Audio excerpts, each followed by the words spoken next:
Bum bum bum bum bum bum bum bum bum bum bum bum.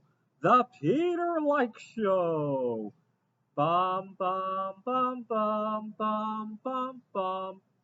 I was just reading an article about where inflation is going, and they were talking about various goods and services and how much they have inflated over the last, I think it was 1 month and 1 year and some other time interval. And they were talking about food especially because everybody's really concerned about that, right? And they broke it down into various foods.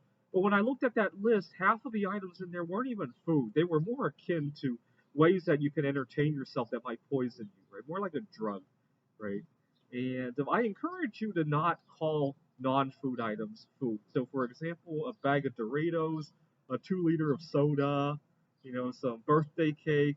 I mean, if you want to indulge in those things, at least call it what it is, right? A form of entertainment, a form of recreation, maybe, but don't call it food, right? And if you get in the habit of not calling it food, I think you'll be much more in control of not only your finances, but your trajectory of your health and your life, right? Now, I first noticed this problem. I was working on my PhD. I was in a very toxic relationship. I had uh, uh, a 19-year-old girl. She had two kids from a previous relationship, and she was taking advantage of me financially. And one day we were out, and she was like, "But my kids need food and all that." And I looked at what she was going to get them, and I'm like, "Gee, that isn't food."